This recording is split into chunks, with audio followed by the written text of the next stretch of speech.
Grazie Cesare. E siamo arrivati all'ultimo degli interventi prima della pausa estiva e possiamo essere soddisfatti perché oltre all'affluenza di pubblico, i risultati e quanto ci hanno raccontato i relatori che sono intervenuti in questi mesi è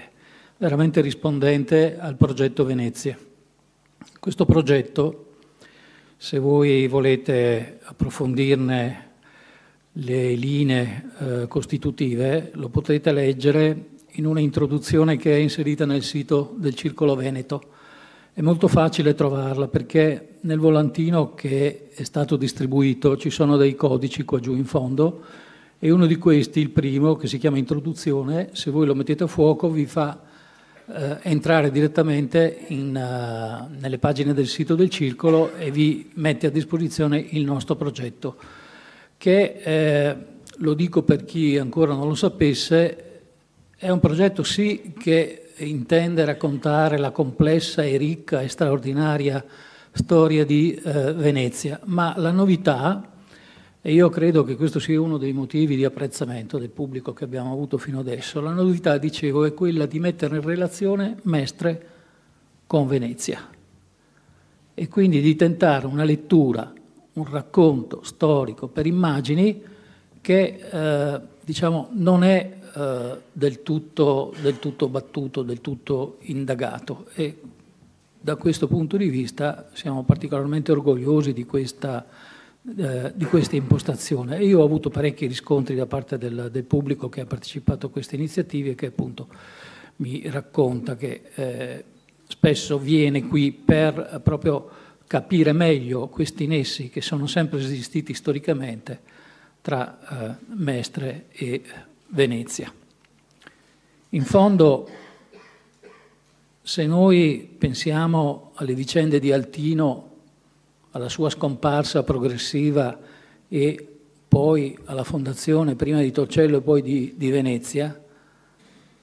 semplificando molto e rimanendo diciamo, nelle affermazioni non dimostrate, ma semplificando molto potremmo dire che Mestre, dopo tanti secoli,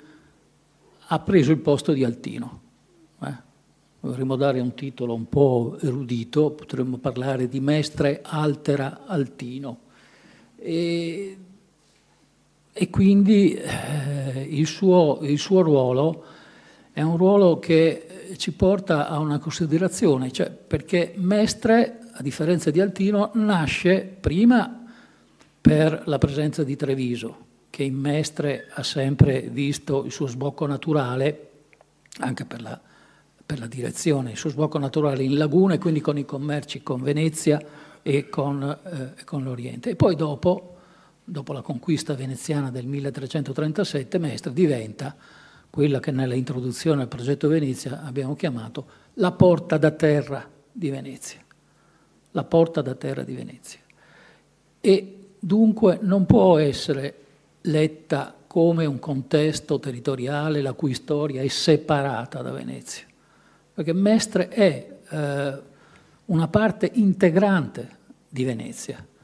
Mestre è il simbolo, ma anche il luogo fisico e reale che ci parla di una Venezia che cambia politica, che cambia idea di sé, perché in precedenza era sempre stata proiettata verso i mari, commerci con l'Oriente, e lo sarà per altri secoli, ma la presa di Mestre per Venezia significa un cambiamento di identità, in quanto Venezia decide di mettere i piedi sulla terraferma e di avviare la conquista della terraferma che completerà alla fine del 400.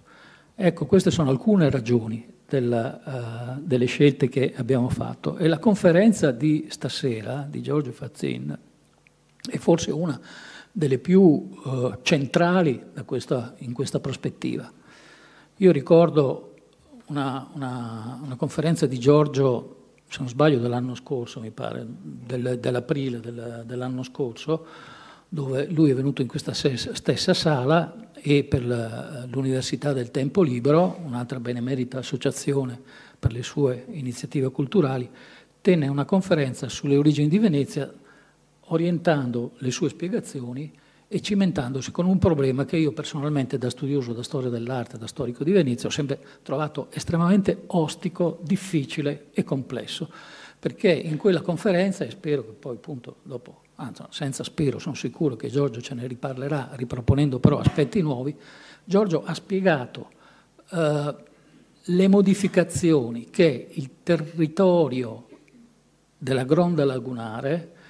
a partire dal Brenta e andando fino al Piave, il territorio ha subito nel corso dei secoli. Modificazioni dovute non solo a eventi meteorologici, inondazioni e quant'altro, ma spesso e volentieri a interventi dell'uomo e quindi soprattutto per esempio da parte di Padova, ma soprattutto da parte di Venezia, che come voi sapete ha sempre guardato con estremo interesse il governo delle acque, non solo della laguna, ma anche delle acque. Della laguna, perché la laguna per Venezia è il proprio porto e quindi bisogna preservarlo dagli insabbiamenti per evitare la fine che poi fecero altre repubbliche marinare, e cito quella di Pisa. Ma la Gronda lagunare significa anche difendere la laguna dai sedimenti che vengono portati dai fiumi, ma c'è anche un altro aspetto che forse viene considerato poco. Noi ritorniamo a parlare di secoli in cui le comunicazioni fluviali erano molto più strategiche di quelle stradali. Le strade di allora, e parliamo del Medioevo, erano quasi impraticabili, spesso devastate dalle piogge, dalle alluvioni. I fiumi, anche se in caso di inondazioni sostenute venivano persino modificati, però i fiumi consentivano alla fine una sicurezza, una certa continuità di comunicazioni e di trasporto. Quindi non solo venivano visti in connessione con la laguna, con la difesa del porto, ma venivano anche guardati come vie di comunicazione e quindi come strumenti del commercio veneziano, che poi non era fine a se stesso. Le merci che arrivavano a Venezia, che transitavano per Venezia, poi partivano, andavano in terraferma e raggiungevano le parti più distanti dell'Europa. Giorgio tenterà, dico tenterà perché il tempo è poco e la materia, come ripeto, è complessa, è difficile, tenterà di illustrarci questo processo e in quella conferenza che io sentii lo fece in maniera molto, molto azzeccata, perché una qualità di Fazzin, che voi credo conosciate perché Giorgio è spesso in giro a tenere conferenze e non si interessa solamente di fiumi e di lagune. Giorgio potremmo definirlo uno studioso enciclopedico perché si interessa di iscrizioni per i quali poi ha avuto delle collaborazioni col comune, se non sbaglio, ma si interessa di esoterismo, si interessa di scuole, si interessa del Leone di San Marco e quant'altro. È una persona che ha un amore sfegatato per la storia di Venezia, ma anche di Mestre, che ha una qualità, una rara qualità, che è quella di saper comunicare attraverso le immagini e quindi di mettere in stretta relazione le spiegazioni verbali, le parole che lui usa, con un uso, secondo me, estremamente originale delle immagini, e credo che lo vedrete adesso quando lui comincerà. Bene, allora io intanto lo ringrazio. Ringrazio Giorgio per aver accettato e anche per quello che ci dirà, poi dopo alla fine, se abbiamo un po' di tempo, ci sarà la possibilità di fargli alcune domande. E con questo vi invito a ritornare qui a seguire le conferenze del progetto Venezia quando riprenderemo dopo la pausa estiva, cioè il 5 di settembre. Il 5 di settembre ci sarà Sandra Stocchetto che ci parlerà del commercio del caffè a Venezia, un argomento veramente intrigante e che vi invito a non perdere, perché vi assicuro che quanto ci racconterà Sandra Stocchetto